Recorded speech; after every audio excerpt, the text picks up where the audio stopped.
Todo ello se había negociado al margen del Parlamento, pero los representantes de la nación británica se apresuraron a ratificar su iniciativa. Poco después que Inglaterra adquiriera sus acciones, el Khedive entregó las llaves financieras egipcias en manos de una comisión mixta franco-inglesa. De hecho, Egipto pasaba a depender de lo que entonces se llamaba la doble administración. Por fin, en 1876, Benjamín Disraeli, forjador del imperio, pudo ofrecer a la reina el título de emperatriz de la India. La llamada de África. Livingstone, explorador y misionero. Gladstone predijo que esa compra de acciones del Canal de Suez y la administración financiera de Egipto pesarían gravemente sobre la Gran Bretaña. Los acontecimientos le darían la razón. Entre otras consecuencias, el África Oriental empezó a ser algo más accesible. Poco se conocía de estos territorios en que apenas había comenzado la exploración europea. Fue entonces cuando David Livingstone pudo llevar a cabo la asombrosa misión de su vida.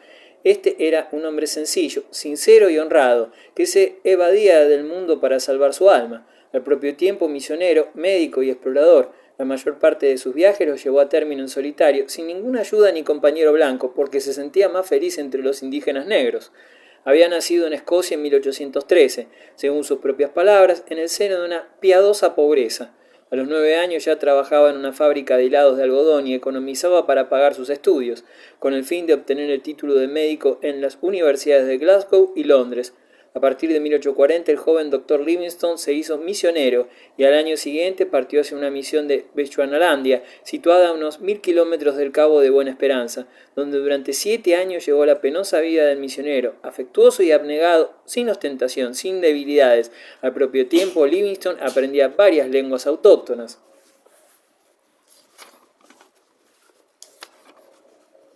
En 1849 se inició la grandiosa carrera de Livingstone, que quería conquistar el África negra, ante todo para el cristianismo, pero también, y en ello demostró ser un tipo victoriano, para la civilización. Livingstone atravesó entonces el desolador desierto de Kalahari y llegó al lago Ngami y a las impresionantes cataratas del Zambeze, experiencias que a menudo fueron terribles. Quedó dolorosamente afectado por la trata de negros a la que inhumanos negociantes, en su mayor parte árabes, se dedicaban en el interior africano. Livingstone declaró entonces la guerra contra los esclavistas, a quienes quería vencer sin más armas que su ideal misionero y la colonización. Tal objetivo exigía el establecimiento de nuevas misiones, y ello resultaba imposible sin el previo descubrimiento y exploración geográfica de inmensos territorios, lo que explica que Livingstone se hiciera primero explorador. En 1852 se inició la gran expedición hacia el interior del continente desconocido. Livingstone envió a su familia a Inglaterra y se puso en marcha hacia el poniente africano. 2 años necesitó para llegar a la costa atlántica. Una vez allí, Livingstone dio media vuelta y marchó de nuevo hacia el levante, atravesando comarcas ignotas, hasta que un día descubrió unas grandiosas cataratas que los indígenas llamaban el humo del trueno, y que éste rebautizó con el nombre de Victoria. Siguiendo después el curso del Zambeze, llegó a la costa oriental en 1856. Londres lo acogió como un héroe nacional a su regreso en 1856, lo que no lo halagó en lo más mínimo. Una asignación de 5.000 libras y el cargo de cónsul en una ciudad africana de la costa le permitieron llevar a cabo en 1858 su segunda expedición, que se prolongó hasta 1864. Nuevamente regresó a Londres. Entonces la Real Sociedad Geográfica le confió la misión de explorar las comarcas de los lagos Nyasa y Tanganica en busca de las fuentes del Nilo. Livingstone salió de Londres en agosto de 1865. En marzo del año siguiente pasó desde la isla de Zanzíbar al continente africano para empezar su tercer viaje, del que ya no volvería. Tenía intención de llegar hasta Tanganica y después penetrar en el interior. De pronto desapareció y durante más de 5 años el mundo estuvo sin noticias del gran explorador. Stanley en busca de Livingstone. Lo daban por muerto, suponiendo que había llegado a un país de antropófagos. En esta situación, el propietario de New York Herald ordenó que se presentara uno de sus corresponsales y le dijo: tome 1.000 libras esterlinas. Cuando se haya gastado, tome 1.000 libras esterlinas más. Y así sucesivamente. Pero encuentre al Dr. Livingstone. Buenas tardes. El New York Herald, el periódico de mayor tirada del mundo, era considerado como sumamente indiscreto, poco escrupuloso, vulgar y sensacionalista. El joven periodista enviado tras las huellas del desaparecido se llamaba Enrique M. Stanley. Nacido en 1841 en Gales, se había alistado en un barco y llegado a Nueva Orleans. Durante la Guerra de Secesión combatió primeramente en las filas de los sudistas y después en la de los ejércitos de la Unión. Más tarde escribió en diversos periódicos. Cuando en 1869 recibió la misión de hallar a Livingston a toda costa, Stanley había vivido ya escaramuzas sangrientas contra los indios Pieles Rojas, varios naufragios y largos viajes por países lejanos.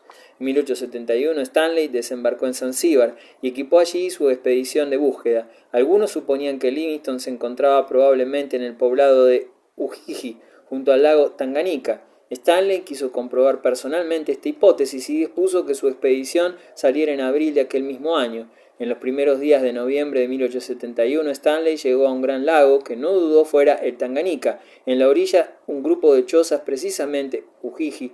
Entonces pudo ver a aquel hombre a quien buscaba desde hacía un año. La respuesta de Livingstone cuando Stanley le habló de la empresa a la que servía merece citarse. ¿Quién no conoce ese estúpido periódico? Livingstone recibió con gratitud a aquel periodista que llegaba para salvarle la vida. Más tarde, Stanley lo describiría en el histórico día de su encuentro. 57 años, atacado de enfermedades graves, casi sin dientes y muy delgado. Las provisiones de Stanley repusieron al doctor. Ambas personalidades, tan diferentes en carácter, muy pronto fueron excelentes amigos. Livingstone impresionó al joven periodista hasta el punto de dejar viva huella en él durante toda su vida.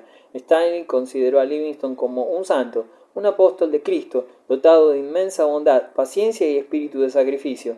El recién llegado se proponía conducir a Livingstone hasta Londres, donde recibiría los cuidados que exigía su estado de salud, pero este se negó a ello, alegando que no había terminado su tarea. Stanley fue el último blanco que pudo ver todavía vivo a Livingstone. El gran explorador y misionero prosiguió sus trabajos, aún hallándose ya agotado por completo.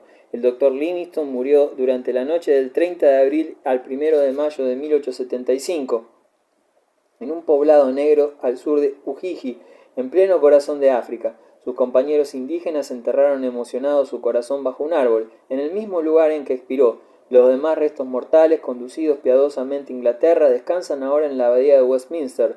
Livingstone escribió sus viajes en varios libros, que figuran hoy entre los clásicos de la literatura inglesa. Entretanto, Stanley había regresado en 1872 a la costa a marchas forzadas para embarcarse con destino a Inglaterra.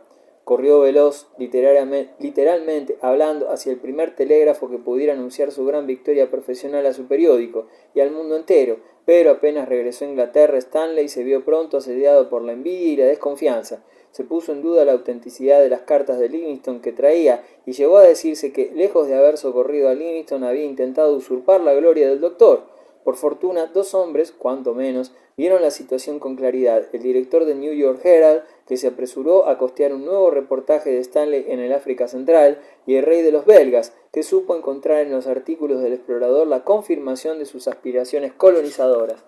Leopoldo II y el Estado Libre del Congo. Leopoldo II convocó el 12 de septiembre de 1876 en el Palacio de Bruselas una conferencia internacional de geografía. Ante los delegados de Alemania, Austria-Hungría, Gran Bretaña, Italia, Francia y Bélgica, declaró: «Señores, entre quienes más se han dedicado a estudiar África, buen número de ellos se han inclinado a creer que se lograrían notables ventajas para el fin común que persiguen si se celebraran reuniones y conferencias con vistas a regular la marcha de las exploraciones, combinar los esfuerzos, sacar partido de todos los recursos y evitar la duplicidad de trabajos. Me ha parecido que Bélgica, Estado central y neutral, sería un país notoriamente bien escogido para semejante reunión, lo cual me ha alentado a convocaros a todos aquí en mi casa». Al cabo de 7 días de debates, la conferencia quedó organizada como Asociación Internacional para la Represión de la Trata de Negros y Promoción de África Central. Leopoldo II asumió la presidencia del comité ejecutivo, del cual fue el cerebro, la voluntad y ciertamente el socio capitalista. Debían constituirse comités nacionales en cada país participante y preparar los caminos para una acción eficaz de la opinión pública. El comité belga fue, de hecho, el único en entrar inmediatamente en acción. La primera expedición organizada se encargó de establecer estaciones en la región de los Grandes Lagos. Acababa de embarcarse cuando se supo que Stanley, que había salido de Zanzíbar en 1874, había logrado atravesar el África ecuatorial de parte a parte. Leopoldo no perdió un instante. Stanley, a su llegada a Marsella, fue acogido por 2 representantes del rey que lo invitaron a pasar al servicio de la Asociación Internacional Africana. Stanley se negó al principio, porque esperaba encontrar apoyo financiero y político en la Gran Bretaña. Luego, pasados 6 meses de entrevistas estériles, se resignó a establecer contacto con Leopoldo II. Ahora, indicaba el explorador, estoy comprometido con un pueblo extranjero para intentar obtener el Congo para él. Veremos lo que podemos hacer. Lo que pudo hacer fue excepcional. En 1860, mientras Brazza, otro explorador, se establecía en la orilla derecha del río Congo y lograba hacer reconocer la soberanía francesa, Stanley se instaló en la orilla izquierda, donde fundó la estación de Leopoldville. Más tarde pudo explorar el Alto Congo y descubrir el lago Leopoldo II. Había llegado la hora de las negociaciones diplomáticas. El monarca belga supo explotar hábilmente la emulación de las grandes potencias. Frente a las ambiciones de Francia y de Brazza, apelaba a Inglaterra, mientras que si por el contrario ésta sostenía con excesiva animosidad las pretensiones portuguesas a la desembocadura del Congo, en virtud del Tratado Anglo-Portugués de 1884, advertía discretamente de ello a Bismarck. Aprovechando el movimiento de simpatía provocado en los Estados Unidos por su lucha contra la esclavitud, el rey obtuvo del gobierno de Washington el 22 de abril de 1884 el reconocimiento de la Asociación Internacional del Congo y de la bandera azul con estrella dorada. Francia, a cambio de ciertas concesiones, y más tarde Alemania, imitaron el gesto americano. A partir de entonces, el reconocimiento del Estado Libre del Congo estaba virtualmente conseguido y la conferencia internacional convocada por el canciller Bismarck pudo comenzar sus trabajos. El 26 de febrero de 1885, el Acta General de Berlín reconoció a Leopoldo II como soberano propietario del Estado Independiente del Congo, cuyos límites abarcarían toda la cuenca convencional del río. En compensación, todos los países debían poder tener acceso a él para comerciar. 2 meses más tarde, las cámaras belgas votaron el régimen de gobierno de unión personal entre Bélgica y el Congo. Egipto y el Mahdi sudanés. Egipto se hallaba en plena fermentación política. En 1882, un oficial del ejército egipcio, Arabi Bahá, dio un golpe de estado nacionalista bajo la consigna de Egipto para los egipcios. Los accionistas del canal se vieron en gran peligro de perder el dinero invertido en él. Gladstone, que ocupaba el poder desde 1880, no sentía el menor deseo de intervenir en Egipto. Por otra parte, no veía con buenos ojos los condominios internacionales. En el fondo de su conciencia, Gladstone sentía cierta simpatía por la empresa de Arabi Bahá, aunque no apreciara en lo más mínimo a su autor. Con todo, no podía abandonar a su suerte a los accionistas, y cuando Francia se declaró contra la intervención, Inglaterra tuvo que intervenir. Una escuadra británica apareció ante Alejandría en julio de 1882, bombardeó la ciudad y ocupó la zona del canal. Arabi Bahá se vio obligado a entregarse. El Khedive lo desterró a Ceilán. John Bright abandonó el gobierno inglés, alegando que su política egipcia no podía admitirse y que constituía una ofensa flagrante a la moral y al derecho de gentes. Gladstone replicó que él había hecho esta guerra por amor a la paz, de acuerdo con los principios de la paz. Al año siguiente, 1883, Evelyn Baring, el futuro Lord Cromer, fue nombrado cónsul general de Gran Bretaña en el Cairo. Durante más de 20 años, Baring fue el verdadero dueño del país y el fundador del Egipto moderno. Su talento administrativo, su política inteligente en los aspectos económico y financiero lo convirtieron en uno de los principales representantes del imperialismo británico, en lo que éste tuvo de aceptable. Gladstone no pretendía avanzar más. Una rebelión estalló en el Sudán, país colocado bajo la administración egipcia, enorme territorio tan extenso como poco conocido por los europeos. El primer ministro británico elogió a los rebeldes porque sostenía que el Sudán luchaba precisamente por su libertad. Baring recibió órdenes de hacer evacuar el Sudán por parte de las fuerzas egipcias para evitar una catástrofe, y Egipto siguió el consejo, después que uno de sus ejércitos bajo mando británico fuera derrotado por los rebeldes sudaneses. La rebelión del Sudán no solo iba dirigida contra los políticos incapaces que gobernaban en el Cairo, sino contra quienes debían ser considerados como enemigos de la verdadera fe musulmana. Su jefe, Mohamed Ahmed, se hacía llamar el Mahdi, lo que significa poco más o menos el hombre que Alá lleva por el camino justo. Sus guerreros, los derviches u hombres pobres, lo seguían ciegamente, con la convicción de devolverle al Islam su grandeza y pureza. Primitivas. Nada les parecía imposible. Egipto sería vencido y el mundo entero conquistado por Alá. El Mahdi llegó a ser un adversario temible, un enemigo que nada tuvo de charlatán. Su creencia en su misión personal, en la guerra santa, era sincera. Los periódicos empezaron a interesarse por aquel jefe rebelde, puesto que una terrible matanza amenazaba estallar el Sudán, y era preciso adoptar medidas lo antes posible. A principios de 1884, Gladstone aceptaba que tropas británicas ayudasen a los egipcios a evacuar el Sudán, y sobre todo el importante centro comercial de Khartoum.